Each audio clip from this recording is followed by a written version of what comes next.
যদি নওশাদ সিদ্দিকী কোথায় ছিল, অমিত শাহকে যেই সিআরপিএফ পাহারা দেয়, কোন ডিলের কারণে সেই সিআরপিএফ নওশাদ সিদ্দিকীকে পাহারা দেয়? জবাব আছে। আমি আপনাদের কথা দিয়ে যাচ্ছি, যে ভুল ভাঙড়ের মানুষ 2021 সালে করেছিল তার পুনরাবৃত্তি যেন না হয়, উন্নয়ন থমকে যাবে।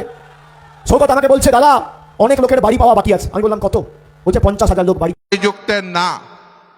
আপনারা দেখেছেন গতকাল 1:30টার সময়, রাত্রে 1:30টার সময় আমাকে দেবজ্যোতি আজকে ফোন করেছিল শুভ, যে দাদা বিশ্বাস করবে না, রাত্রি 1:30টার সময় মা বোন ভাই সব এসে রাস্তায় দাঁড়িয়ে আছে। গোটা পশ্চিমবঙ্গকে আপনারা যখন এই নেতা দিয়েছেন, আপনাদের ভাঙড়বাসীর একটা দায়িত্ব আছে। কি দায়িত্ব? দেখুন, ফার্স্ট ফেজে 152টা কেন্দ্রে ভোট হয়ে গেছে, তৃণমূল হাফ হয়ে গেছে।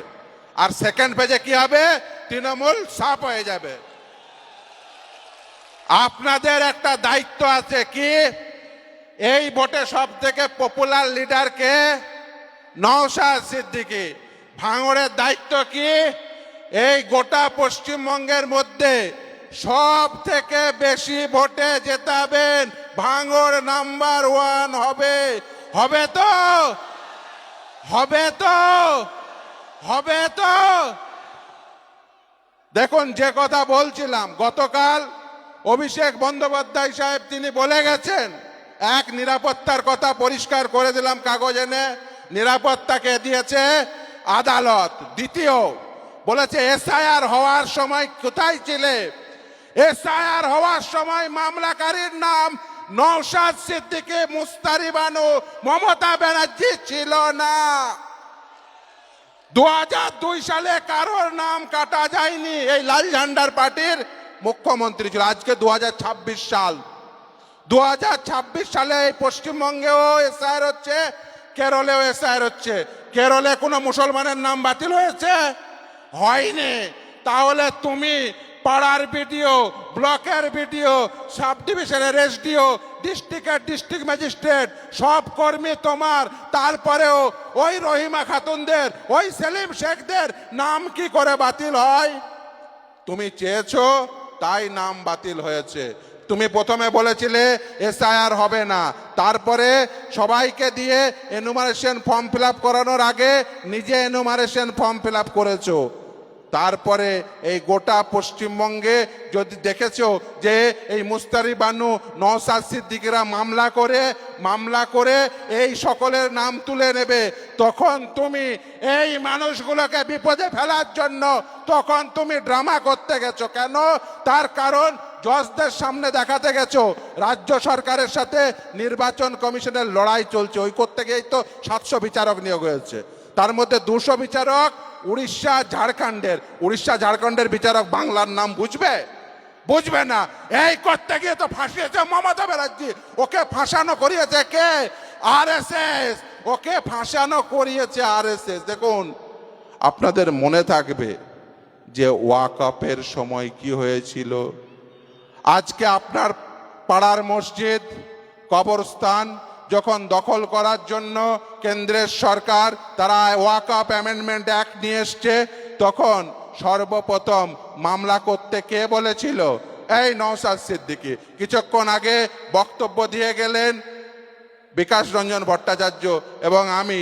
এই নওশাদ সিদ্দিকীর মামলা তিনি ফোন করে বললেন, দাদা সর্বনাশ হয়ে গেছে, দেখুন ওয়াকফ অ্যামেন্ডমেন্ট অ্যাক্ট এসছে, আমাদের মসজিদ, আমাদের কবরস্থান সব নিয়ে নেবে। তাহলে এই মসজিদ কবরস্থান বাঁচাতে চলুন দিল্লি। আপনারা সে জিনিস দেখেছেন তো? আজকে আপনাদের মাধ্যম দিয়ে, এই ক্যামেরার মাধ্যম দিয়ে অভিষেক বাবুকে একটা প্রশ্ন করে যেতে চাই।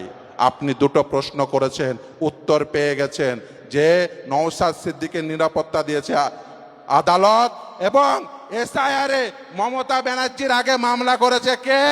নওশাদ সিদ্দিকী। শুধু তাই না, আমার মসজিদ, আমার কবরস্থান, আমার দাদর কবরস্থান, আমার দাদির কবরস্থান যেদিন দখল করতে এসেছিল, সেদিন তোমার পিসি কোথায় ছিল? সেদিন মামলা কে করেছিল? নওশাদ সিদ্দিকী।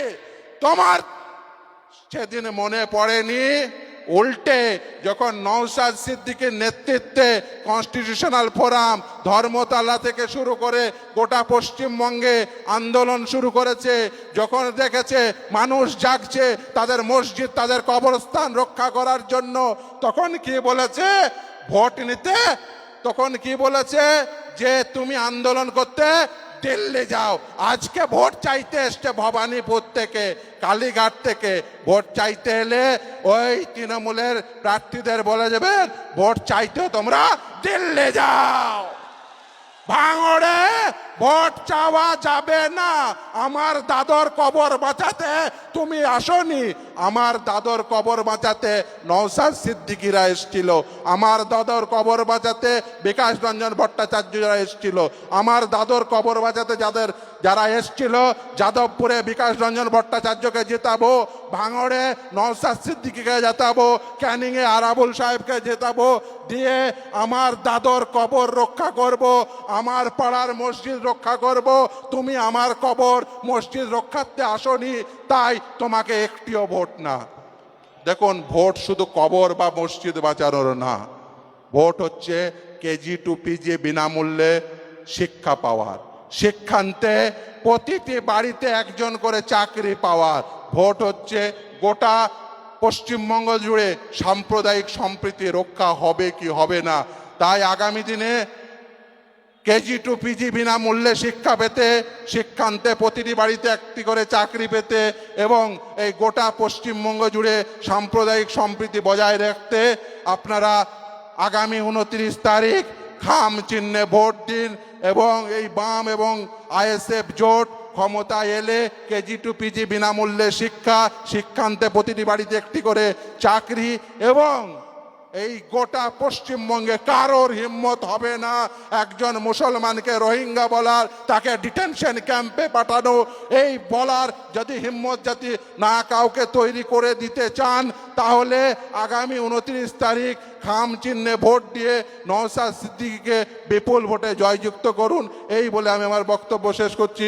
ইনকিলাব জিন্দাবাদ। আর আপনাদের শেষে যে কথা বলে গেছি, দেখুন আমি এসছি কিন্তু ওই যাদবপুর কেন্দ্র থেকেই। আমি কিন্তু আপনাদের কাছে এই প্রত্যাশা করি যে আপনারা কিন্তু এমন লিডার তৈরি করেছেন যে আপনারা ভোট দিয়ে গোটা পশ্চিমবঙ্গ তাকে নয়নের মণি মনে করছে। এখন এই নয়নের মণিকে উনি গতকাল কি বলে গেছেন? উনি বলে গেছেন যে নওশাদ সিদ্দিকী এই যে সিকিউরিটি পায়, এই সিকিউরিটি নাকি অমিত শাহ পুলিশ দেয়। তাই বুঝি? প্রথম এই নওশাদ সিদ্দিকীর উপরে দেখেছেন